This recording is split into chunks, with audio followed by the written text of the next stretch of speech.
The first bruise bloomed like a violet flower beneath my eye. I traced its tender edges in the bathroom mirror, wincing as my fingertips brushed against swollen skin. The fluorescent light above me flickered, casting intermittent shadows across my face, distorting my reflection into something I barely recognized. 3 days since Mike had lost his temper. 3 days of wearing concealer that never quite covered the evidence, of crafting excuses about clumsiness, of avoiding eye contact with concerned coworkers at the diner. Just a few more months, I whispered to my reflection, a few more months of double shifts, of sleeping on a lumpy mattress in a studio apartment with faulty heating, of saving every possible penny. A few more months before I could finally leave this city and start fresh somewhere Mike couldn't find me. The ancient pipes groaned as I splashed cold water on my face, careful to avoid the bruise. The chill against my skin brought momentary relief from the constant ache. I patted my face dry with a threadbare towel that smelled faintly of mildew, no matter how many times I washed it. Outside, rain pattered against my single window, creating rivulets that distorted the view of brick walls and fire escapes. The sound was soothing, almost hypnotic, like nature's own lullaby coaxing me to forget my troubles, if only for a moment. I changed into my waitress uniform, a pale blue dress that had faded after countless washes, paired with sensible shoes that did little to ease the pain of standing for 8-hour shifts. The diner was only 10 blocks away, but in this downpour, it might as well have been miles. As I stepped outside, the cold October air bit at my cheeks. I pulled my thin jacket tighter around my body, wishing I could afford something warmer. The umbrella I clutched did little against the sideways rain, and within minutes, the hem of my uniform was soaked, clinging uncomfortably to my legs. Mercer Street Diner had been my workplace for almost 2 years now. It wasn't much, just a 24-hour establishment with sticky tabletops and the perpetual smell of coffee and grease. But the tips were decent, and the manager, Donna, didn't ask questions when I needed extra shifts or when I showed up with occasional bruises. "You're early, Emma," Donna said as I entered, shaking raindrops from my hair. Her eyes narrowed slightly as they landed on my face, but she said nothing about the bruise. Instead, she handed me a coffee pot. "Table 7 needs a refill." The morning rush passed in a blur of coffee refills, pancake stacks, and forced smiles that made my cheek ache. By noon, the diner had emptied except for a lone businessman tapping away at his laptop and an elderly couple sharing a slice of apple pie. The bell above the door chimed, and a gust of cold air swept in, carrying with it the scent of rain and expensive cologne. I was wiping down the counter and didn't look up immediately, but I felt a sudden shift in the atmosphere. A heaviness, like the air before a storm. When I finally raised my eyes, my breath caught in my throat. 2 men had entered. The first was tall and broad-shouldered, with a shaved head and eyes that scanned the diner with mechanical precision. He stood by the door like a sentinel, hands clasped in front of him, the bulge of a concealed weapon visible beneath his tailored jacket, but it was the second man who commanded my attention. He couldn't have been more than 35, with dark hair that fell in perfect waves, just brushing the collar of what was clearly a custom-made suit. His features were sharp and aristocratic. High cheekbones, a strong jaw dusted with subtle stubble, and eyes so dark they appeared almost black in the diner's dim lighting. He moved with an effortless grace that spoke of someone accustomed to power, to being watched, to being obeyed. The businessman with the laptop took one look at the newcomers and hurriedly packed his things, leaving a $20 bill for a $10 meal. The elderly couple seemed oblivious, continuing their quiet conversation over shared dessert. The dark-haired man slid into a booth by the window, while his companion remained standing, his gaze constantly sweeping the diner. I grabbed a menu and approached their table, my heart inexplicably racing. "Good afternoon," I managed, proud that my voice remained steady. "Can I get you started with something to drink?" Those dark eyes studied my face with an intensity that made me want to shrink into myself. His gaze lingered on the bruise beneath my eye, and something dangerous flashed across his features, so quickly I might have imagined it. "Coffee," he said, his voice a smooth, rich baritone that sent an involuntary shiver down my spine. "Black." I nodded and turned to leave, but his voice stopped me. "And your name?" I hesitated, debating whether to lie. Something in those eyes made me feel like he would know if I did. Emma, I answered finally. A slight smile curved his lips. Emma, he repeated, as if tasting the syllables. I'm Alessio. No last name. Just Alessio, offered with the confidence of someone who expected to be recognized by a first name alone. I brought his coffee with slightly trembling hands, aware of his eyes tracking my every movement. As I set the cup down, his fingers brushed against mine, deliberately, I was certain, sending an electric jolt through my body. Who hit you, Emma? He asked, his voice deceptively casual, as if inquiring about the weather. The question caught me completely off guard. Most people pretended not to notice, or if they did, they certainly didn't ask so directly. Heat flooded my cheeks, and I took an instinctive step backward. I fell, I said automatically, the lie I'd rehearsed countless times falling from my lips with practiced ease. Alessio's dark eyes hardened. Don't lie to me, he said softly, dangerously. It insults us both. My throat tightened with something between fear and indignation. I don't see how it's any of your business, I replied, struggling to keep my voice even. Instead of being angered by my response, he seemed almost pleased, the corner of his mouth lifting slightly. Sit, he said, gesturing to the seat opposite him. It wasn't a request. I glanced around the diner. Donna was in the back. The elderly couple was leaving, and no new customers had arrived. Still, I remained standing. I'm working. Sit, he repeated, and this time, the single word carried such weight that I found myself sliding into the booth before I could consider why I was obeying a stranger. How long have you worked here, Emma? He asked, taking a sip of his coffee, his eyes never leaving mine. 2 years, I answered cautiously. And how long has he been hitting you? I stiffened, my hands clenching into fists beneath the table. I told you, I fell. Alessio leaned forward, and the movement wafted his scent toward me, sandalwood and something darker, more primal. You work hard, he observed, ignoring my denial. Double shifts, I imagine, saving for something important. The accuracy of his assessment sent a chill through me. How could he know that? An escape plan, perhaps? He continued, his voice dropping to a near whisper, from whoever gave you that bruise. Please, I said, my voice barely audible even to my own ears. I could lose my job. Something softened in his gaze. He reached into his jacket and withdrew a sleek leather wallet. For a wild moment, I thought he was going to offer me money, and I prepared to be insulted. Instead, he placed a simple white business card on the table between us. It contained only a phone number, embossed in black. When you decide to stop lying to yourself, Emma, he said, sliding the card toward me. Call this number. Before I could respond, he stood in one fluid motion.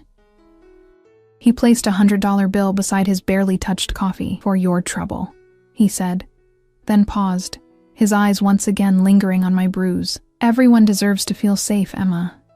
Remember that. And then he was gone, his silent companion following in his wake, leaving only the lingering scent of his cologne and the white card that seemed to burn against the laminate tabletop.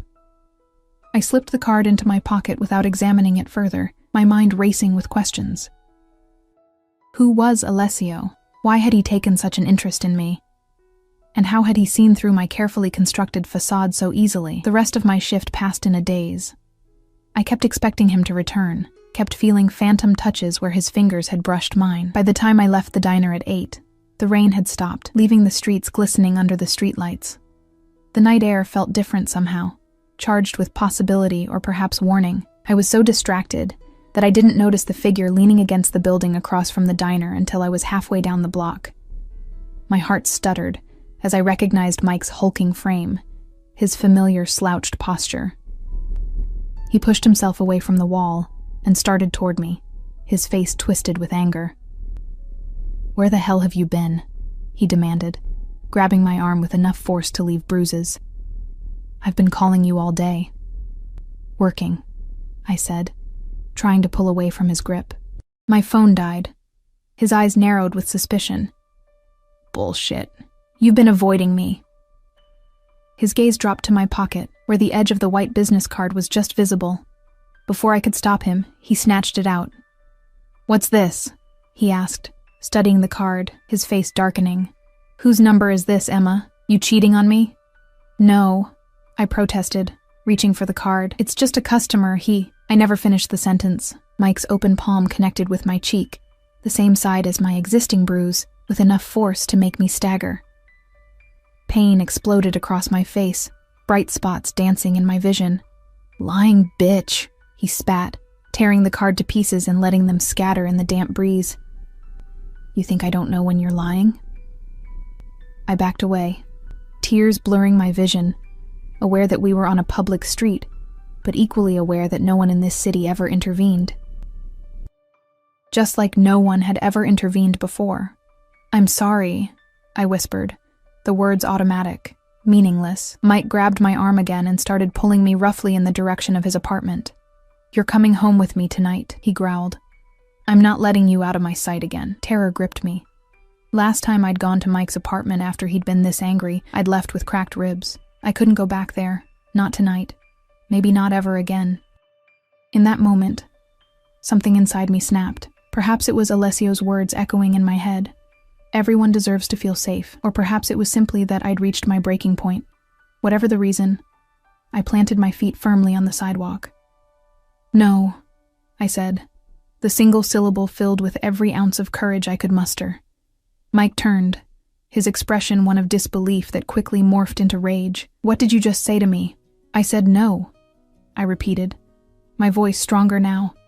"I'm not going with you." His hand balled into a fist, and I braced myself for the blow I knew was coming. But before he could swing, a sleek black car with tinted windows pulled up beside us, its engine purring almost silently. The back door opened, and I caught a glimpse of dark eyes and an outstretched hand. "Emma," Alessio's voice called from within the car. "Get in." I didn't hesitate. I wrenched my arm from Mike's slackened grip and dove into the car, the door closing behind me with a solid thunk that felt like the period at the end of a chapter. The last thing I saw as the car pulled away was Mike's face, contorted with rage and confusion, growing smaller in the distance. Inside the car, the scent of leather and sandalwood enveloped me.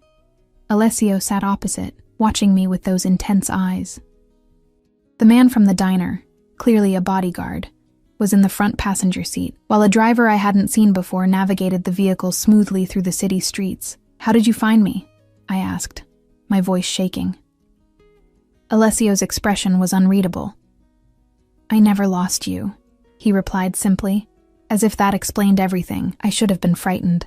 I had just escaped one dangerous man only to put myself in the hands of another. A stranger with powerful connections and an air of controlled violence. But as the adrenaline faded, leaving me trembling in its wake, all I felt was an overwhelming sense of relief. "Who are you?" I whispered. He studied me for a long moment before answering. "Someone who doesn't tolerate men who hit women," he said finally. "Someone who can make sure he never touches you again." The promise in those words should have terrified me. Instead, I found myself believing him, trusting him, despite every instinct for self-preservation I'd developed over years of disappointment and pain. "Who hit you, Emma?" he asked again, his voice gentler now but no less intense. This time, I told him the truth. "His name is Mike Peterson," I said, the name bitter on my tongue. "My ex-boyfriend. He doesn't accept that it's over." Alessio nodded slowly, as if confirming something he already knew. He reached out, his fingers hovering near my freshly bruised cheek without actually touching it. "This ends tonight," he promised, and the absolute certainty in his voice sent a shiver through me, half fear, half something I wasn't ready to name. As the car carried us deeper into the city, toward an unknown destination, I realized I had just crossed a line from which there would be no return. The thought should have terrified me, but instead, I felt something I hadn't experienced in years. I felt safe. The car glided through the city streets like a phantom, its movement so smooth I barely felt us turning corners. Through tinted windows, I watched familiar neighborhoods transform into areas I'd only glimpsed from a distance, exclusive districts with immaculate sidewalks and buildings that reached toward the stars. My hand throbbed where Mike had gripped it, and my cheek pulsed with pain, but I remained silent, afraid that speaking might somehow break the spell of safety that had settled over me. Alessio made a brief phone call in what sounded like Italian, his voice low and commanding. Though I couldn't understand the words, the tone conveyed authority that required no translation. When he finished, he turned his attention back to me, those dark eyes studying my face as if memorizing every detail. "You need medical attention," he stated. Not a question, but a fact. I instinctively touched my cheek, wincing. "It's not that bad. I've had worse." Something dangerous flickered across his features. "That doesn't comfort me, Emma." The car eventually pulled up to a towering building of glass and steel that seemed to touch the night sky. The bodyguard exited first, scanning the area before opening Alessio's door, then mine. As I stepped out, the cool night air kissed my skin, carrying with it the clean scent of recent rain and wealth, a distinct absence of the garbage and exhaust fumes that permeated my neighborhood. "Where are we?" I asked, my voice small against the grandeur surrounding us. "My home," Alessio replied, placing his hand lightly at the small of my back as he guided me toward the entrance. The doorman bowed his head respectfully as we passed. "Good evening, Mr. Russo." So he did have a last name, Russo. The name tickled something in my memory, but I couldn't place it. The elevator required a key card and fingerprint to access the penthouse. As we ascended, my stomach fluttered with a mixture of anxiety and something else, anticipation perhaps, or the vertigo of moving too quickly from one world to another. The elevator opened directly into an expansive living area, with floor-to-ceiling windows showcasing a breathtaking panorama of the city below, a glittering carpet of lights stretching to the horizon. "Make yourself comfortable," Alessio said, shrugging off his jacket and loosening his tie. The casual gesture somehow made him more rather than less intimidating, a wolf relaxing without losing any of its predatory nature. "My personal physician will be here shortly."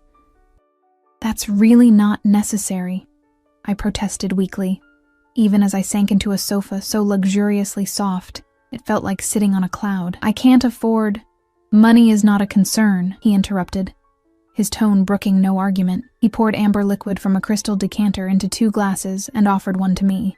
"For the pain," he explained. I accepted the glass, taking a small sip. The whiskey burned pleasantly down my throat, warming me from the inside. "Thank you," I said, realizing the inadequacy of the words. "For everything. For stopping him. I don't know what would have happened if you hadn't shown up."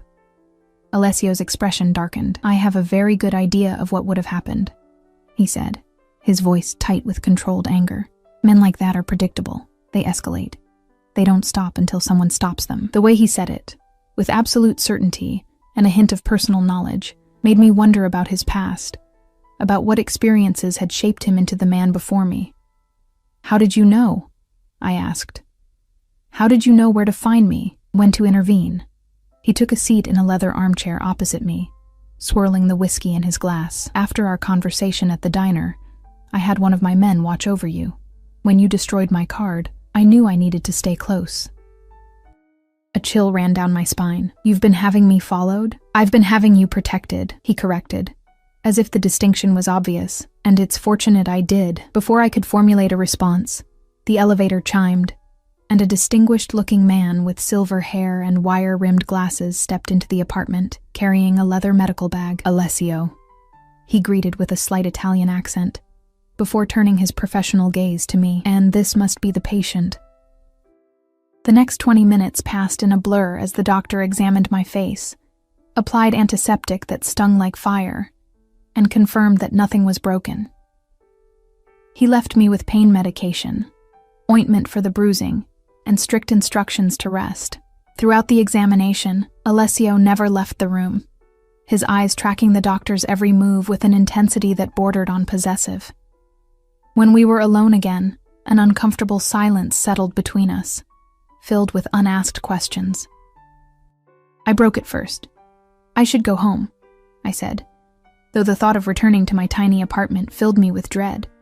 "What if Mike was waiting for me?" "You'll stay here tonight," Alessio stated, not a suggestion but a command. Seeing my hesitation, he added, "In the guest room. You'll be safe." Relief and apprehension warred within me. "I have work tomorrow, early shift. Call in sick." I can't afford to lose a day's wages. Something like respect flickered in his eyes. I admire your work ethic, Emma, but you need to rest. As for the money, he waved a hand dismissively. Consider it handled. I bristled at this. I don't want your charity. A slow smile spread across his face. The first genuine smile I'd seen from him. It transformed his features from intimidating to devastatingly handsome. It's not charity when it's deserved, he said, but we can discuss compensation later, if it makes you more comfortable. He showed me to the guest room, a space larger than my entire apartment, with a king-sized bed draped in linens that probably cost more than I made in a month. An adjoining bathroom featured a shower with multiple jets and a bathtub deep enough to swim in. There are clothes in the dresser, Alessio said from the doorway. They should fit you well enough for tonight. I turned to face him, suddenly aware of the vast gulf between our worlds. Why are you doing this? I asked. The question that had been burning in my mind since he'd first noticed my bruise at the diner. Why help a stranger? Alessio studied me for a long moment, his expression unreadable. Get some rest, Emma, he said finally. We'll talk in the morning. With that, he closed the door, leaving me alone in luxury I'd never dreamed of experiencing. I found silk pajamas in the dresser, tags still attached, that fit perfectly, raising questions I was too exhausted to contemplate. After a shower that felt like standing beneath a warm waterfall, I slipped between sheets so soft they felt like a caress against my skin. Despite the strangeness of my surroundings and the tumultuous events of the evening, sleep claimed me almost instantly. Dreams came in fractured pieces. Mike's angry face, Alessio's intense eyes, a sense of falling, of being chased, of finally being caught. I woke with a gasp, disoriented in the darkness of an unfamiliar room. For a panicked moment, I couldn't remember where I was or how I'd gotten there. Then memories of the previous night flooded back, and I collapsed against the pillows, my heart still racing. The digital clock on the nightstand read 3:17 a.m. Through the floor-to-ceiling windows, the city spread below me like a map of stars, beautiful and distant. I slipped out of bed, drawn to the view, pressing my palm against the cool glass and feeling like I was floating above the world. The sound of voices, low, urgent, drifted from beyond my door. Curious, I padded silently across the plush carpet and pressed my ear against the wood. Alessio was speaking, his voice hard with an authority I hadn't heard from him before. I want every door in this city broken down if necessary, he was saying. Find him. Tonight, another voice responded, too low for me to make out the words. I don't care about jurisdiction, Alessio replied, a dangerous edge to his tone. This is personal now. He touched what's mine. What's mine? The possessive declaration sent a shiver through me, half thrill, half warning. I barely knew this man, yet here I was in his home, under his protection, and apparently, in his mind, under his claim. I should have been frightened, or at least indignant. Instead, a treacherous warmth spread through me at the thought of being considered precious enough to protect, to claim, to avenge. The voices moved away, and I returned to bed, my mind spinning with questions. Who exactly was Alessio Russo? What kind of man commanded such power and loyalty that he could order every door in the city broken down? And what did it mean for me to be caught in his orbit? Morning arrived with golden light streaming through windows I'd forgotten to cover. For a moment, I lay perfectly still, savoring the comfort of the bed and the quiet luxury surrounding me. My cheek still ached, but the sharp pain had dulled to a persistent throb. The events of the previous night felt dreamlike, too fantastical to have actually happened. A soft knock at the door pulled me from my thoughts. I sat up, pulling the sheets around me. Yes? The door opened slightly, and a woman with a sleek bob and professional attire peered in. Good morning, Ms. Bennett. Mr. Russo asked me to check if you're awake. Breakfast is ready whenever you'd like to join him. I blinked in surprise, both at the formal address and at the realization that Alessio knew my last name, something I hadn't shared with him. Thank you, I managed. I'll be out shortly. She nodded and closed the door, leaving me to wonder who she was. An employee? A girlfriend? The thought brought an unexpected pang of jealousy that I immediately chastised myself for. What right did I have to feel possessive over a man I'd just met? In the dresser, I found not only more pajamas, but an entire wardrobe of women's clothing in approximately my size. Jeans, blouses, dresses, even underwear with tags still attached. The selection was tasteful and expensive, making me wonder if Alessio regularly kept women's clothing on hand for overnight guests. The thought left a bitter taste in my mouth. I settled on jeans and a simple cream sweater that felt softer against my skin than anything I'd ever owned. In the bathroom, I examined my face in the mirror. The bruising had spread, painting my cheekbone in shades of purple and blue that no amount of concealer could hide. I did what I could with the makeup I found in the drawer, another unsettling reminder that perhaps I wasn't the first woman to need sanctuary here. When I finally emerged from the guest room, I followed the scent of coffee to a spacious kitchen where Alessio sat at a marble island, reading something on a tablet. He looked up as I entered, his eyes sweeping over me in a way that felt like a physical touch. "Good morning," he said, setting aside the tablet. "How did you sleep?" "Better than I have in months," I admitted, taking the seat across from him. A spread of breakfast foods that wouldn't have been out of place in a 5-star hotel lay between us. Pastries, fruit, eggs, smoked salmon. "Your face looks worse," he observed, his expression hardening as he studied my bruise. "It always looks worse the next day," I said without thinking, then regretted the words when his jaw tightened. "Has he been arrested before?" Alessio asked, pouring coffee into a mug and sliding it toward me. "For assaulting you or anyone else?" I wrapped my fingers around the warm mug, drawing comfort from its heat. "I called the police once about 6 months ago. He was gone by the time they arrived. They took a report, but nothing came of it. Said they couldn't do anything without evidence or witnesses." Alessio's expression remained neutral, but something dangerous lurked in his eyes. "And you stayed with him after that?" "No," I said firmly, wanting him to understand. "I left him that night, but he kept finding me, showing up at work, at my apartment. I changed my number 3 times, but he always gets it somehow. I've been saving to move out of state, somewhere he can't find me.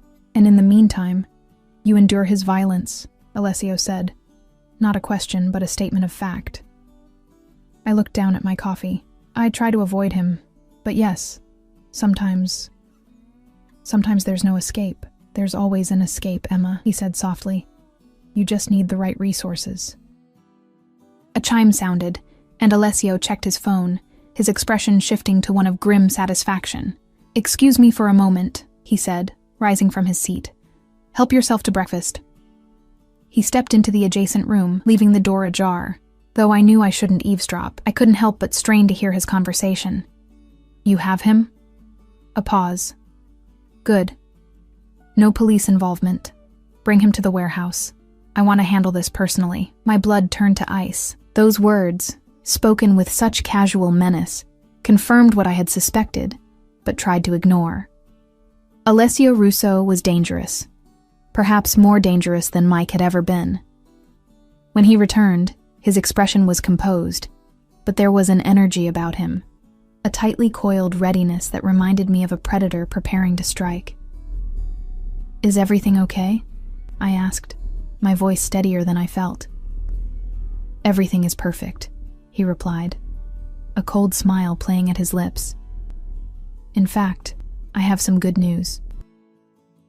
Your problem has been located." The way he said it made my skin crawl with apprehension. "What does that mean? What are you going to do to him?" Alessio studied me, his head tilted slightly. "Do you care what happens to him? After everything he's done to you?" I swallowed hard. "I don't want anyone hurt because of me." "Even the man who did this?" he asked, gesturing to my bruised face. "Violence for violence solves nothing," I said, the words sounding hollow even to my own ears. Alessio leaned forward, his gaze intense. "Let me tell you something about men like Mike Peterson, Emma. They understand only one language: power. They prey on those they perceive as weak. They take and take until someone stronger stops them." His voice dropped lower. "I am that someone. Fear and something darker, more primal, twisted in my gut." "Who are you?" "Really?" He considered me for a long moment, as if weighing how much truth to reveal. "My family has certain business interests in this city," he said carefully. "We ensure that agreements are honored, that debts are paid, that order is maintained. The implication hung in the air between us. I had heard rumors, of course, everyone in the city had, about the families that controlled the underworld, whose influence extended into legitimate businesses, politics, even law enforcement. The Russos were one of those families. "You're a crime boss," I whispered, the realization solidifying into certainty. Alessio's expression remained impassive. I prefer to think of myself as a businessman with diverse interests and unique methods of conflict resolution. A hysterical laugh escaped me before I could stop it. "Is that what this is? Conflict resolution?" "In its most efficient form," he confirmed, unruffled by my reaction. "By this afternoon, Mike Peterson will never bother you again. You have my word." The absolute certainty with which he made this promise chilled me to the bone. I stood abruptly, my chair scraping against the floor. "I should go. Thank you for your help, but I can't be involved in whatever this is." Alessio rose as well, moving with that fluid grace that seemed at odds with his dangerous aura. "You're already involved, Emma. The moment he laid hands on you in my city, this became inevitable." "Your city?" I repeated, backing away slightly. "I didn't ask for this. I didn't ask for you to what? Have him killed?" Something like disappointment flashed across Alessio's features. "Is that what you think of me? That I would kill a man for simply touching what's mine?" There it was again, that possessive claim that sent conflicting signals of warning and desire through my body. "I'm not yours," I said, my voice barely above a whisper. "You don't even know me." He moved closer, and I found myself backed against the kitchen counter, his presence overwhelming my senses. "I know enough," he said softly. "I know you're brave.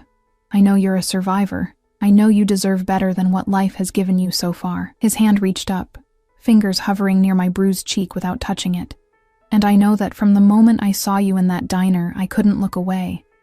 His proximity made it hard to think, to breathe. Alessio radiated heat and danger and something magnetic that pulled at me despite every warning bell sounding in my mind.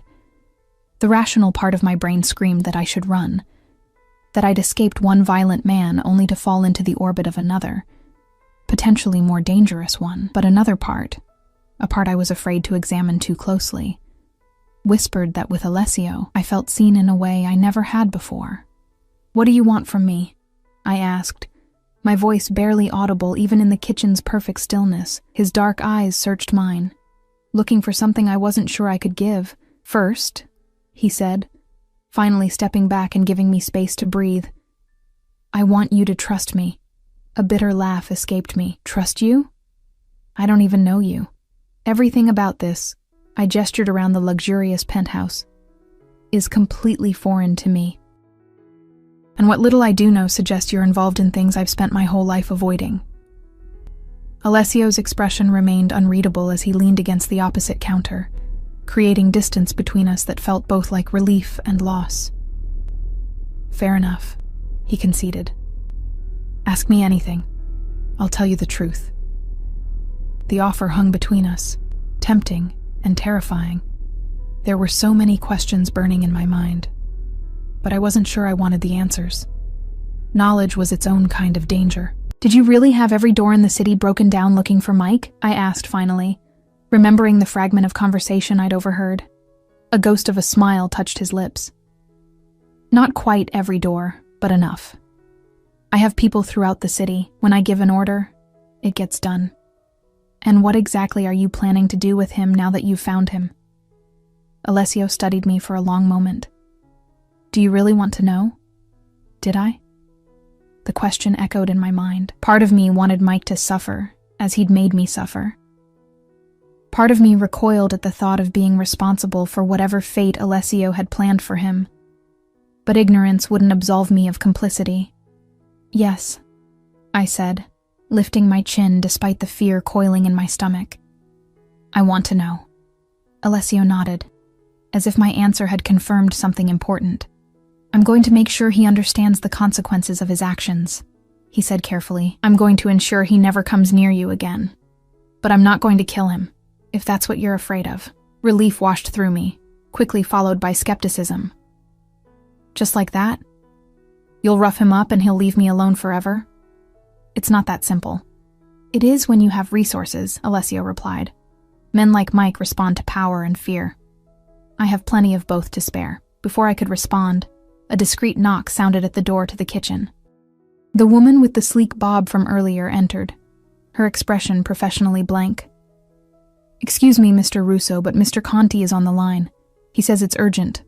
Alessio's jaw tightened imperceptibly. Tell him I'll call back. He insisted, sir. He mentioned the situation at the docks. A flash of annoyance crossed Alessio's features, but he nodded. I'll take it in my office. Make sure Ms. Bennett has everything she needs. As he left, the woman, clearly some sort of assistant, turned to me with a polite smile that didn't quite reach her eyes. Is there anything I can get for you, Ms. Bennett? Actually, I was hoping to leave, I said, gathering my courage. Could you call me a cab? Her smile remained fixed. I'm afraid Mr. Russo has instructed that you remain here for your safety. He shouldn't be long. The polite phrasing didn't disguise the truth. I was effectively being held, if not quite against my will, then certainly without my explicit consent. A cold feeling settled in the pit of my stomach. I see, I replied, forcing myself to remain calm. Then I'd like to go back to the guest room if that's all right. Of course. She gestured toward the hallway. Please let me know if you need anything else. Back in the guest room, I paced anxiously, trying to make sense of my situation. I was in the penthouse of a man who had all but admitted to being a crime boss. A man who had ordered the city turned upside down to find my abuser. A man who clearly had some sort of claim on me that I didn't fully understand. The rational course of action would be to leave as soon as possible, to grab my belongings and run far from both Mike and Alessio. But where would I go? My apartment wasn't safe. I had no family to turn to, no friends close enough to shelter me. And the money I'd saved, while substantial, wouldn't last long if I had to start over completely without a job or references. A light knock at the door interrupted my spiraling thoughts. Come in, I called, expecting the assistant again. Instead, Alessio entered, his expression troubled. I apologize for the interruption, he said, closing the door behind him. Business sometimes requires immediate attention. Am I a prisoner here? I asked directly, tired of dancing around the truth. Surprise flickered across his features. Of course not. Why would you think that? Your assistant made it clear I'm not to leave. Alessio frowned. Sophia is overzealous in her interpretation of my instructions. I asked her to ensure you were comfortable and had everything you needed while I was gone. You're free to leave anytime you wish. He paused, his expression softening. Though I hope you'll choose to stay, at least until we've resolved your situation. The sincerity in his voice made me want to believe him, but doubt lingered. And what exactly is my situation, as you see it? Alessio moved further into the room, maintaining a respectful distance. You're being stalked and assaulted by a man who doesn't respect your boundaries or your safety. You're working multiple jobs to save enough money to escape. You don't have anyone to turn to for protection. His eyes held mine steadily. How am I doing so far? The accuracy of his assessment stung. What do you propose then? Let me help you, he said simply. Stay here while I ensure Mike Peterson is no longer a threat. Let me offer you the protection you deserve. And what do you get out of this arrangement? I asked, because nothing in life came for free. I'd learned that lesson painfully and repeatedly. Alessio's lips curved in a smile that was both charming and predatory. Your company for now. The rest, we'll see. The implication hung in the air between us, neither acknowledged nor denied. He wanted me. That much was clear from the heat in his gaze when it traveled over me. But there was something else too. Something possessive and protective that went beyond mere physical attraction. I need time to think, I said finally. He nodded. Take all the time you need. In the meantime, there's someone I'd like you to meet. He gestured toward the door, if you're willing. Curiosity overcame my hesitation. Who? Someone who might help you understand my world a little better. I followed him out of the guest room, through the expansive living area, and into what appeared to be a home office. A woman waited there, perhaps in her late 50s, elegant in a tailored suit with silver streaking through her dark hair. She stood when we entered, her eyes, so similar to Alessio's, assessing me with keen intelligence. "Emma, this is my mother, Sophia Russo," Alessio said, a note of warmth in his voice I hadn't heard before. "Mama, this is Emma Bennett." "So you're the girl who's caused such a stir," Sophia said, her Italian accent more pronounced than her son's. She approached me, taking my hands in hers. "My son has turned the city upside down for you." I felt heat rise to my cheeks, painfully aware of my bruised face and borrowed clothes. "I didn't ask him to," I said, then winced at how ungrateful it sounded. To my surprise, Sophia laughed, a warm, genuine sound. "Of course you didn't. My son has always done exactly as he pleases." She released my hands and touched my bruised cheek with gentle fingers. "This man who hurt you, he'll never touch you again.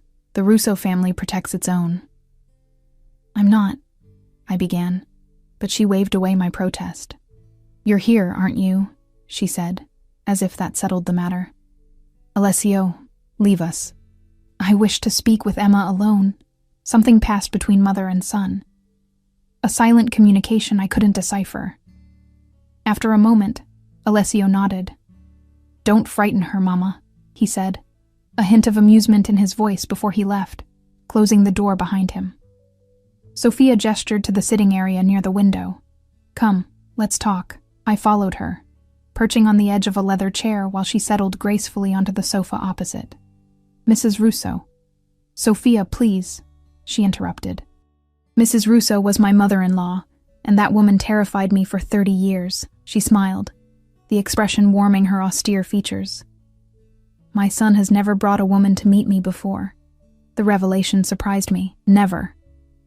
"Oh, he's had women," she said with a dismissive wave. "Beautiful, sophisticated women who understand his world and accept it without question. But he's never brought one home, never asked for my opinion, never looked at one the way he looks at you." I didn't know how to respond to that. I barely know him. "And yet, here you are," she pointed out. "In our home, wearing clothes he selected for you, accepting his protection." "I didn't have many options," I said defensively. Sophia's expression softened. "We rarely do, as women. The choices we make are often between bad and worse. But sometimes, if we're lucky, we find someone who can offer us something better." She leaned forward, her dark eyes, so like her son's, intent on mine. "My husband was like Alessio, powerful, dangerous to his enemies, fiercely protective of what he considered his. He wasn't always an easy man to love, but he made me feel safe in a world that had never been kind to me. Is that what you think I should do? Love your son because he's offering me protection?" "No," she replied firmly. "I think you should decide what you want your life to be, and whether Alessio can help you achieve it. But understand this, if you accept what he offers, you accept all of him, the darkness, as well as the light." The honesty was refreshing after so much careful maneuvering. "And if I decide I want no part of this world, then he will ensure you have the means to leave safely, and you will never see either of us again." Her expression remained serene, but there was steel beneath it. "But you should know that my son is not accustomed to wanting things he cannot have. This restraint. It is unusual for him." A chill ran down my spine at the implication. Before I could respond, a knock sounded at the door, and Alessio entered without waiting for a response. "I hate to interrupt," he said, though his expression suggested otherwise, "but there's been a development regarding Ms. Bennett's situation." Sophia rose smoothly. "We were just finishing our chat." She pressed a light kiss to my cheek, the unbruised one. "Think about what I said, Kara." With a meaningful look at her son, she left, closing the door softly behind her. "What did she say to you?" Alessio asked, his tone casual but his eyes watchful. "She was honest about what accepting your help would mean," I replied carefully. A ghost of a smile touched his lips. "My mother has never believed in softening difficult truths." He moved to sit in the chair Sophia had vacated. "Mike Peterson has been dealt with." My heart stuttered in my chest. "What does that mean? What did you do to him?" "Nothing permanent," he assured me, his tone almost gentle. "But he understands now that you are under my protection. He won't bother you again." "Just like that?" I couldn't keep the skepticism from my voice. Just like that, Alessio confirmed. He's also been persuaded to leave the city. Tonight. I've arranged a job for him in a small town about 2,000 miles away. If he values his continued health, he'll take it and never return. The relief that washed through me was so intense it left me dizzy. The nightmare that had shadowed my life for months was being dismantled with casual efficiency by a man who seemed to reshape reality through sheer force of will. Why? I whispered, asking the question that had burned in me since he first noticed my bruise in the diner. Why go to such lengths for a stranger? Alessio's expression turned contemplative. When I saw you in that diner, trying so hard to hide your pain, to keep going despite what had been done to you, something in me responded. I've known women who suffered at the hands of men who claimed to love them. My own sister years ago, a shadow crossed his features. I couldn't protect her then. I was too young, too powerless, but I'm not powerless anymore. The raw honesty in his voice caught me off guard. It was the first real glimpse beneath the controlled exterior, and what I saw there, pain, regret, determination, made him suddenly more human, more complex than the dangerous crime boss I'd been trying to keep at arm's length. What happened to your sister? I asked softly. She died, he said simply. The words weighted with old grief. Her boyfriend pushed her during an argument. She fell, hit her head. He didn't even call for help, just left her there to die alone. I'm so sorry, I said, understanding now the source of his visceral reaction to my bruise, to men like Mike. It was a long time ago, he replied, his expression closing off again, but I made a promise then that I would never allow such a thing to happen to anyone under my protection again. And now that includes me, I said, not quite a question. If you'll accept it, he confirmed. My protection comes with no strings attached, Emma. You're free to stay or go as you choose. If you want to leave the city, start fresh somewhere else, I'll provide the means for you to do so safely. The offer was generous, more than generous. It was everything I'd been working toward, handed to me without condition.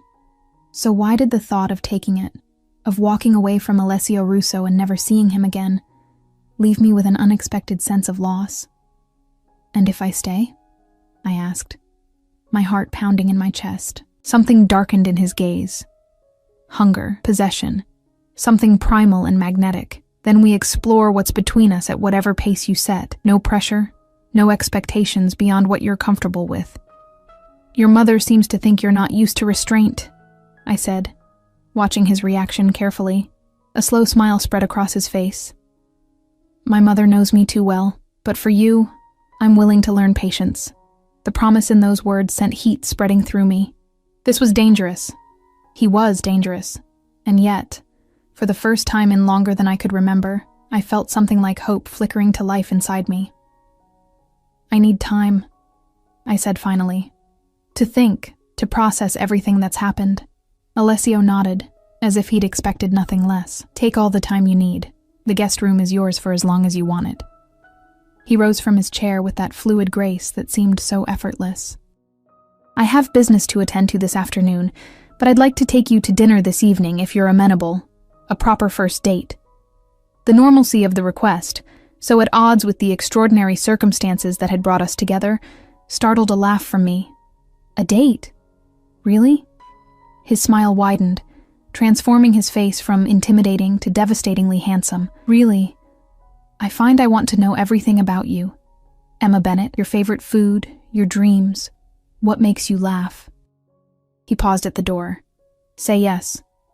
Despite everything, the danger he represented, the world he belonged to, the whirlwind of the past 24 hours. I found myself nodding. Yes. The look of genuine pleasure that crossed his features made him seem younger, almost boyish for a moment. 8 o'clock, he said, then left me alone with my thoughts and the dizzying sense that my life had been irrevocably changed. Left alone in Alessio's office, I moved to the window, gazing out at the city sprawled below like a miniature kingdom. From this height, everything looked orderly and perfect. So different from the chaotic, often brutal reality at street level. I wondered if this was how Alessio saw the world. Distant, manageable, subject to his control. The door opened behind me, and Sophia's assistant, Not Sophia herself, as I'd momentarily hoped, entered with a polite smile. "Ms. Bennett, I've been asked to assist you with anything you might need for this evening. Mr. Russo has arranged for a selection of clothes to be delivered. They're in the guest room whenever you'd like to look through them." I followed her back to the guest room, where I found not just a selection, but what appeared to be an entire boutique's worth of designer dresses, shoes, and accessories laid out on the bed. Price tags had been discreetly removed, but I recognized enough brands to know that the collection represented more money than I made in a year. "This is too much," I said, running my fingers over a midnight blue silk dress that caught my eye despite my reservations. "Mr. Russo wanted to ensure you had options," the assistant replied neutrally. "He also arranged for a stylist and makeup artist to help you prepare, if you'd like." The extravagance was overwhelming, almost suffocating. Was this how Alessio solved all problems? With an overwhelming display of resources that left no room for refusal? "Please thank Mr. Russo," I said carefully. "But I don't need all this. Just the makeup artist, perhaps. My bruise would require professional help to conceal for the evening." The assistant nodded, seemingly unsurprised by my partial refusal. "Of course. I'll arrange for someone to come at 6:30. Is there anything else you need in the meantime?" I hesitated, then decided to take a risk. "Actually, I'd like to go to my apartment to collect some personal items. Would that be possible?" Something flickered in her expression, uncertainty perhaps. "I'll need to check with Mr. Russo. Security considerations, of course," I interrupted. My suspicion confirmed. Despite his assurances, I wasn't quite as free as Alessio wanted me to believe. "In that case, I'd like to rest until this evening. It's been a lot to process." Once alone, I paced the room, feeling increasingly like a bird in a gilded cage. The freedom Alessio had promised came with invisible strings, protection that bordered on possession, generosity that threatened to become control. And yet, there was something about him, a glimpse of vulnerability beneath the power, a genuine concern beneath the possessiveness, that kept me from simply walking away. I selected the midnight blue dress that had caught my eye earlier, along with more modest accessories than what had been provided. If I was going to have dinner with Alessio Russo, I would do it on my own terms, not as a display of his wealth and influence, but as myself. The makeup artist arrived promptly at 6:30, a cheerful woman who chatted about everything and nothing as she worked miracles with concealer and foundation, transforming my bruised face into something presentable. By the time she finished, only the faintest shadow remained visible beneath expertly applied makeup. "Mr. Russo has excellent taste," she commented as I slipped into the blue dress. "That color is perfect with your complexion." I studied my reflection in the full-length mirror, barely recognizing the elegant woman staring back at me. The dress hugged my figure before flowing gracefully to the floor, the deep blue making my pale skin glow and my eyes appear more intensely green. With my hair swept up and minimal jewelry, the effect was sophisticated but not flashy, beautiful without trying too hard. Precisely at 8, a knock sounded at the door. I opened it to find Alessio standing there, devastating in a perfectly tailored black suit that emphasized his broad shoulders and lean waist. He'd styled his dark hair slightly differently, and the effect was both polished and just disheveled enough to make my fingers itch to run through it. His eyes widened almost imperceptibly as they took in my appearance, a flash of something primal and possessive darkening his gaze before he controlled it. "You look breathtaking," he said, his voice a touch rougher than usual. "Thank you," I replied, pleased despite myself at his reaction. "You clean up pretty well yourself." A ghost of a smile touched his lips. "I try." He offered his arm. "Shall we?" The elevator took us to the underground garage, where a sleek black car waited with a driver holding the door. As we settled into the back seat, I couldn't help but ask, "Where are we going?" "Somewhere special," Alessio replied enigmatically. "I think you'll like it." The city lights blurred past the tinted windows as we drove. I expected us to head toward the exclusive restaurant district downtown, but instead, we turned toward the waterfront, eventually pulling up to what appeared to be a private marina. "This isn't a restaurant," I observed as Alessio helped me from the car. "No," he agreed, guiding me toward the pier where a stunning yacht was docked, its white exterior gleaming under the moonlight. I thought we might enjoy more privacy for our first date. I hesitated. A yacht meant complete isolation. No witnesses, no easy escape if things went wrong. As if sensing my unease, Alessio squeezed my hand gently. My chef has prepared dinner, and there are crew members aboard. We're not alone, he assured me, and we'll stay docked if that makes you more comfortable. The consideration in his voice eased my concern somewhat. I nodded, allowing him to lead me up the gangway onto a deck that could have graced the pages of a luxury magazine. Soft lighting illuminated comfortable seating areas, and a table had been set with fine china, crystal, and fresh flowers near the stern, offering a spectacular view of the city skyline. A uniformed steward appeared with champagne, pouring 2 glasses before discreetly disappearing. Alessio handed one to me, then raised his in a toast. "To new beginnings," he said, his dark eyes holding mine. "To new beginnings," I echoed, taking a sip of champagne that tasted like liquid stars. "This is beautiful, Alessio, but excessive for a first date, don't you think?"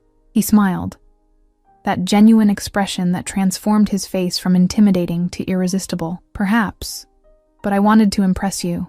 You've already done that," I pointed out. "Finding Mike in a single night, arranging his entire future to ensure my safety, that's impressive. Terrifying, but impressive." Alessio laughed, a warm, rich sound that I realized I'd rarely heard from him. "You're not easily dazzled by the trappings of wealth and power. I like that about you. What else do you like about me?" I asked boldly, the champagne and the moonlight making me braver than I might otherwise have been. "You barely know me, yet you've turned your life upside down for me in the span of 24 hours. He considered the question seriously, as we moved to the table where the first course awaited us. Delicate scallops arranged like artwork on the plate. "I like your resilience," he said finally. "The strength it takes to endure what you have and still remain, uncorrupted by it. You haven't let pain make you cruel or bitter." The observation was so unexpected, so perceptive that it momentarily stole my breath. "And what about you?" I asked when I could speak again. "Has pain made you cruel?" Alessio's expression darkened slightly. "At times, perhaps, to those who deserve it." He took a sip of his wine, his eyes never leaving mine. "My world isn't kind, Emma. I won't pretend otherwise. But within it, there are codes, rules, a certain order that provides its own kind of justice." "Justice," I repeated, testing the word. "Is that what you gave Mike? Justice?" "I gave him a choice," Alessio corrected. "Leave and never contact you again or face consequences. He chose wisely." Throughout the meal, each course more exquisite than the last, our conversation flowed surprisingly easily. Alessio asked about my childhood. My dreams before life had intervened with harsh reality. I found myself telling him things I'd never shared with anyone, about growing up with a mother who cycled through abusive relationships, about putting myself through community college one class at a time, about the art I'd once created before survival took precedence over passion. In turn, he shared carefully edited stories about his own youth, a father who ruled with iron discipline, a mother who tempered that harshness with love, a sister whose loss had shaped his view of the world. He spoke of responsibility, of family legacy, of the weight of power, always in general terms, never specifics that might implicate him in anything illegal. "You never finished your degree," he observed as dessert was served, a confection of dark chocolate and berries that looked too beautiful to eat. "In art, you said?" I nodded, surprised he'd caught that detail. "I was 3 credits short when my mom got sick. Medical bills, funeral costs. There was nothing left for tuition." "And you never went back?" "Life got in the way," I said simply. "Rent doesn't pay itself. Dreams are a luxury I couldn't afford." Something shifted in Alessio's expression. Determination, perhaps, or resolve. "Dreams aren't luxuries, Emma. They're necessities. They're what make life worth the struggle." He reached across the table, his fingers brushing mine. "What if you could go back? Finish what you started?" The question hung in the air between us. Not just about education, but about possibilities, about a future different from the one I'd resigned myself to. "I don't know," I admitted. "That feels like a different lifetime now." "It doesn't have to be," he said softly. After dinner, we moved to the upper deck where the view of the city was even more spectacular. The night air carried a chill, and Alessio placed a cashmere throw around my shoulders, his hands lingering a moment longer than necessary. "Cold?" he asked, standing close enough that I could feel the heat radiating from his body. "A little," I admitted. He moved behind me, his chest against my back, arms encircling me as we gazed out at the glittering skyline. I should have felt trapped by the embrace, but instead, I felt oddly safe, protected. His chin rested lightly on the top of my head, and for a moment, we simply existed together in comfortable silence. "You never answered my question from earlier," I said finally. "Why me? Out of all the women in this city, why did I catch your attention?" I felt, rather than saw his smile. "Because you looked at me without fear or calculation," he said, his voice a low rumble against my back. "Do you know how rare that is in my world? People either fear me or want something from me. You just saw me."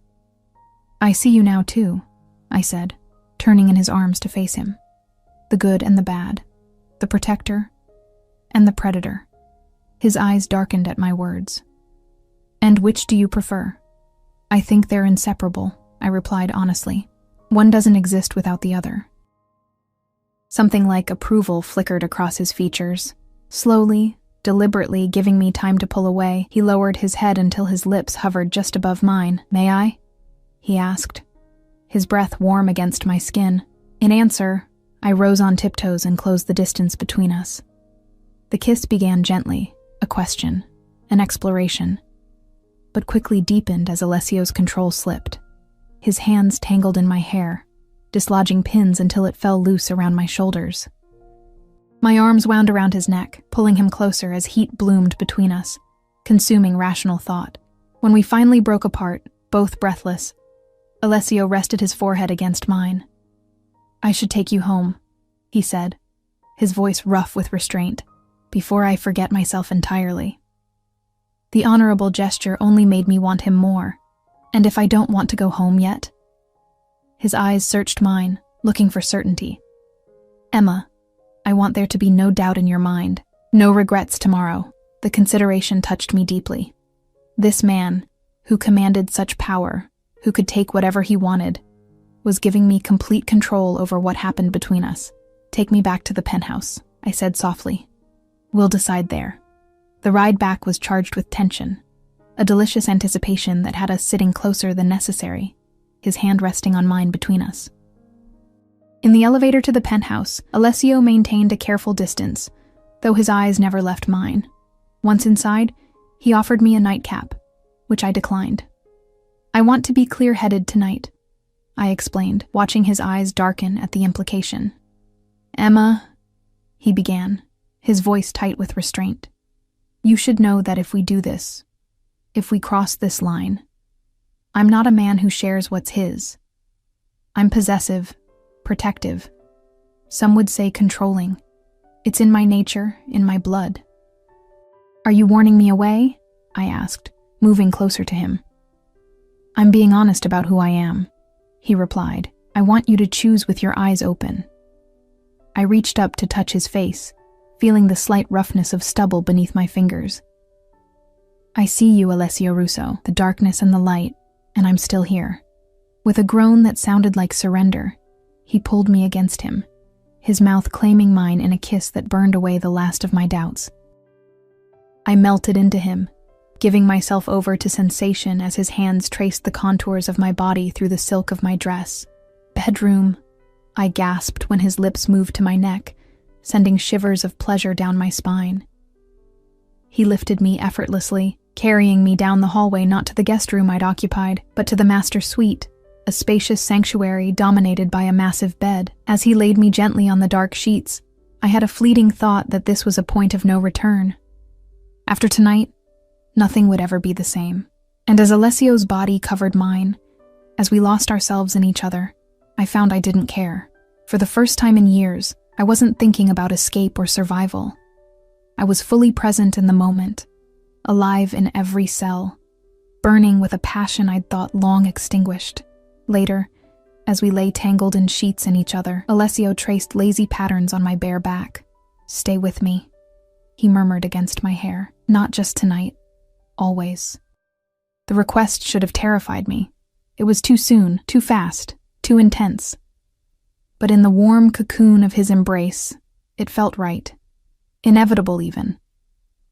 What would that mean? I asked, propping myself up on one elbow to see his face. Being with you? His expression was more open, more vulnerable than I'd ever seen it. It means protection, security, never having to struggle or fear again. It means a life of comfort, of possibilities. His hand cupped my cheek gently. It means being mine, Emma, completely. And in return? I pressed. What do I give you?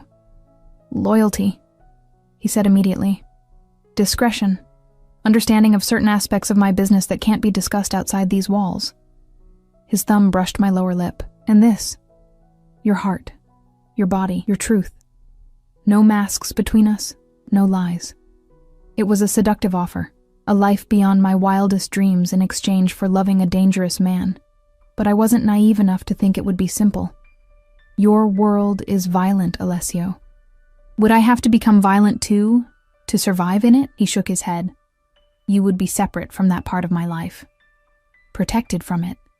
His eyes held mine intently. I would never ask you to compromise who you are, Emma. Your goodness, your compassion, they are what draw me to you. Why would I want to change that? I laid my head on his chest, listening to the steady beat of his heart as I considered his words. There were 1,000 reasons to say no, to walk away while I still could. But there was one overwhelming reason to stay. For the first time in my life, I felt truly seen, truly valued, truly protected. Yes, I whispered against his skin. I'll stay. The word had barely left my lips when the peaceful moment was shattered by a sharp knock at the bedroom door. Alessio tensed beneath me, instantly alert. What is it? He called, his voice shifting back to the commanding tone I'd first heard from him. Sorry to disturb you, boss, came a male voice. One of his security team, I guessed. There's been an incident at the warehouse. Conti says it can't wait. Alessio cursed under his breath, then kissed my forehead. I have to deal with this. Wait here. He rose fluidly from the bed, pulling on clothes with efficient movements. I watched him transform before my eyes, from the passionate lover of moments ago to the controlled, dangerous man I'd first met. It was a sobering reminder of the duality I was accepting. Will you be long? I asked, drawing the sheet around me. I'll try not to be, he said, buttoning his shirt. Sleep if you can. I'll be back before morning. After he left, I lay awake in his massive bed, my body still humming with pleasure but my mind racing with questions. What had I just committed to? A relationship with a man I barely knew. A man whose business involved things I deliberately hadn't asked about. A man who had ordered every door in the city broken down to find the person who had hurt me. It was madness by any rational standard. And yet, I couldn't bring myself to regret it. For the first time in years, I felt something like hope for the future. A future where I wasn't always running, always afraid, always alone. Sleep eventually claimed me.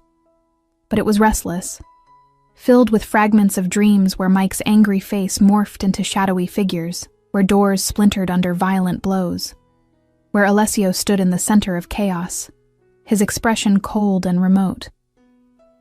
I woke to early morning light filtering through partially drawn curtains and an empty space beside me. The sheets on Alessio's side of the bed were cool to the touch. He hadn't returned. A flicker of worry ignited in my chest as I slipped from the bed, wrapping myself in a silk robe I found hanging in the adjoining bathroom. The penthouse was eerily quiet as I padded through it, searching for any sign of Alessio or the household staff. In the kitchen, I found a note in elegant handwriting. Emma. Business required my immediate attention. Make yourself at home. I'll return as soon as possible. A. The brevity was concerning after the intensity of last night's connection. Had he already regretted asking me to stay? Or was this simply the reality of being involved with a man like Alessio Russo? Unexpected absences, cryptic notes, waiting for his return. I made myself coffee and carried it to the floor-to-ceiling windows, watching the city come alive below. From this height, everything seemed orderly and peaceful, but I knew better now. Beneath the gleaming surface of skyscrapers and carefully maintained parks, lurked a shadow world of power struggles and violence. Alessio's world. Could I really live in that world, even at its edges? The question haunted me as minutes stretched into hours with no word from him. By mid-afternoon, restlessness drove me to explore the penthouse more thoroughly. I found a home gym, a library filled with books in multiple languages, and finally, a studio tucked away in a corner room. An art studio, complete with easels, canvases, and every supply an artist could dream of. It was pristine, unused, as if someone had created the perfect space but never worked in it. My fingers itched to touch the brushes, to squeeze paint onto a palette, to lose myself in creation as I hadn't done in years. I was standing before a blank canvas, imagining the possibilities, when a voice behind me made me jump. "It's yours," Alessio said, leaning against the doorframe. He looked exhausted, shadows beneath his eyes and a tightness around his mouth that spoke of stress and too little sleep. "If you want it." "When did you have time to do this?" I asked, gesturing around the studio.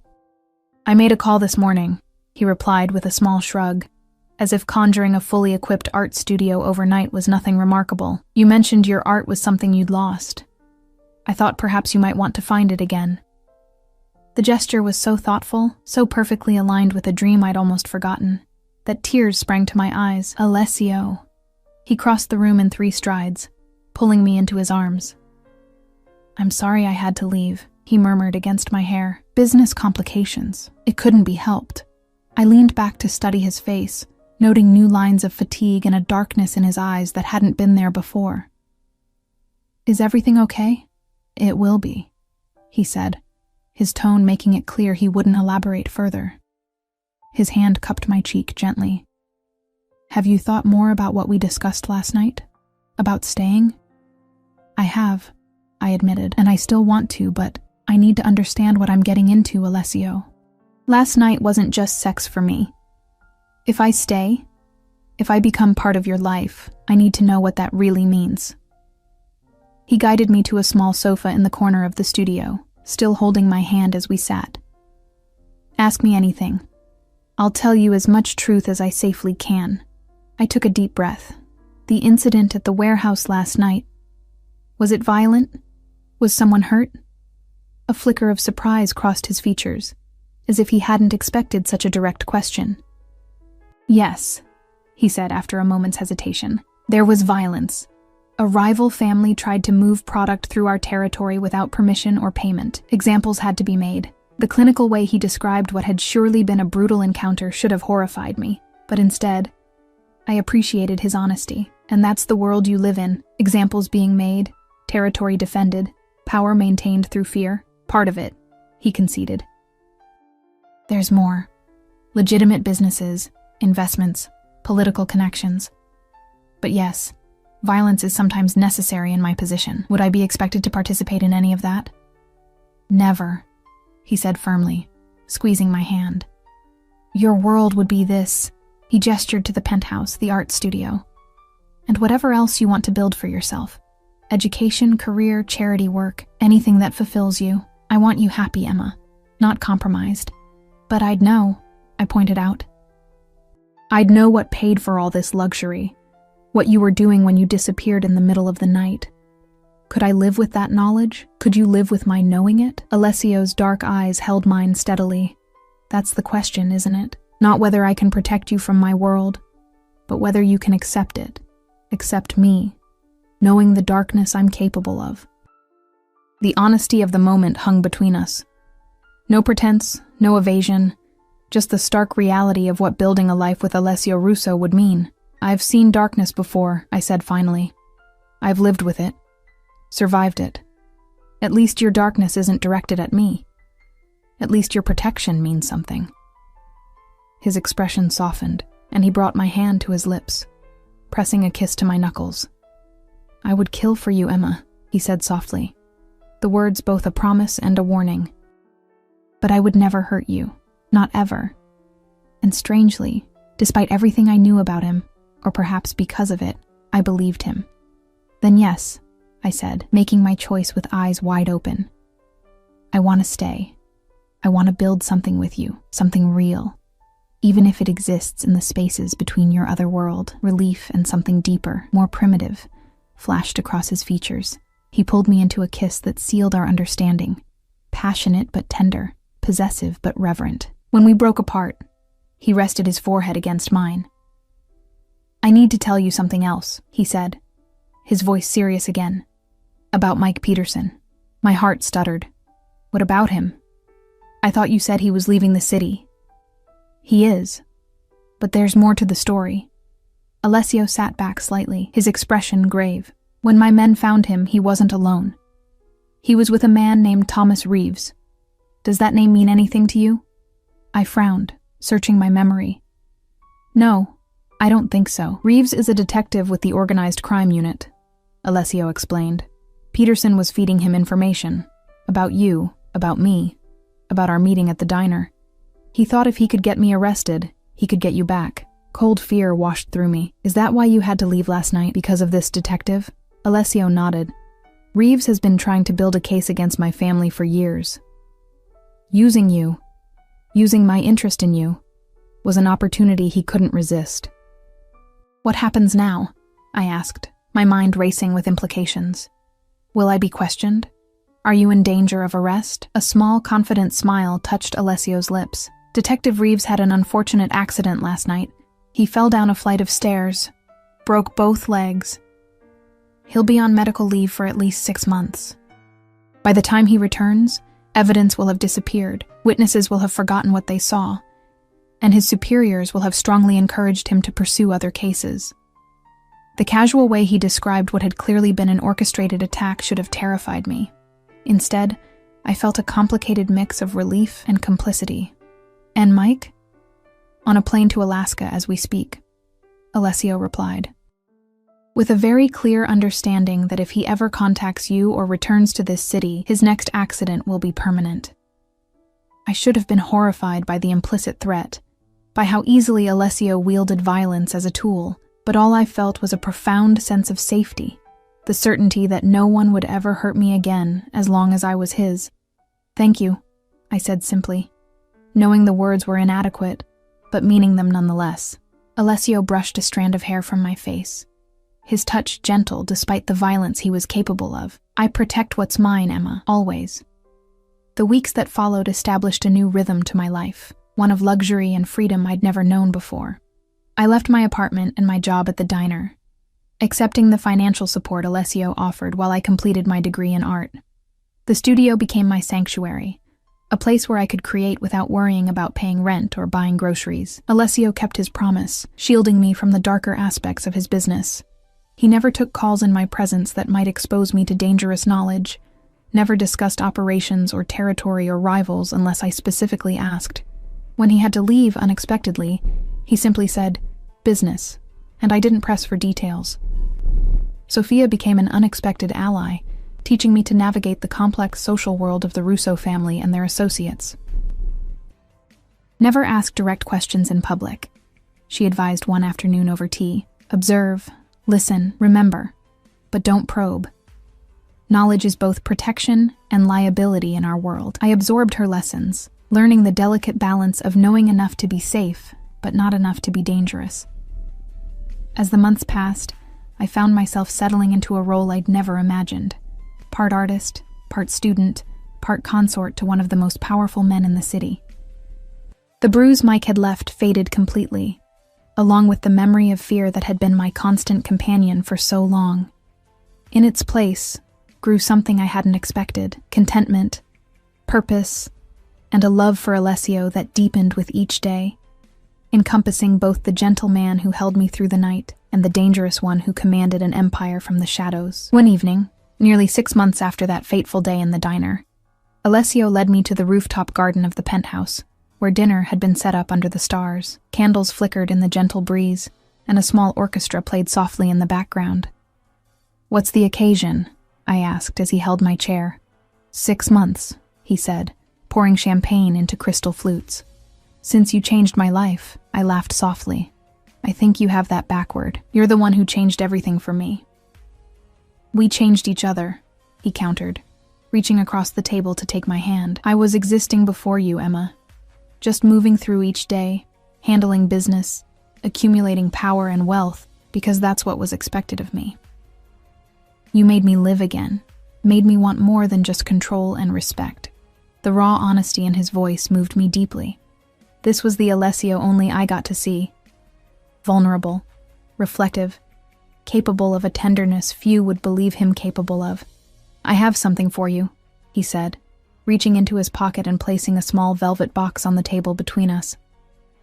My heart stuttered in my chest. "Alessio, open it," he urged softly. Inside lay not a ring, as I had half expected, but a key. Simple, golden, obviously significant. "What is this for?" I asked, lifting it carefully. "Our future," he replied. "A house on the coast. Private, secure, with a studio overlooking the ocean. A place that can be just ours, away from business, away from the city. A sanctuary." Tears pricked my eyes at the thoughtfulness of the gift. Not just the house itself, but what it represented. A commitment to creating space in his life that wasn't touched by his other world, where we could simply be Alessio and Emma. Not the crime boss and his woman. "It's perfect," I whispered, leaning across the table to kiss him. Later that night, as we lay tangled together watching the city lights through the bedroom windows, I realized how completely my life had transformed in just 6 months. From a waitress with a bruised face hiding from an abusive ex, to a woman who moved confidently through a world of power and danger, protected by the most feared man in the city. "No regrets," Alessio murmured against my hair, as if reading my thoughts. I turned to face him, tracing the lines of his face with my fingertips. "None," I said truthfully. "I chose this life with my eyes open, Alessio. I chose you, all of you, the light and the dark." His arms tightened around me, possessive yet gentle. "And I choose you, Emma. Every day, every night, I choose you." In that moment, cradled in the arms of a dangerous man who would break down every door in the city to protect me, I knew I had found what everyone searches for. Not perfect safety, but perfect belonging. A place, a person that felt like home.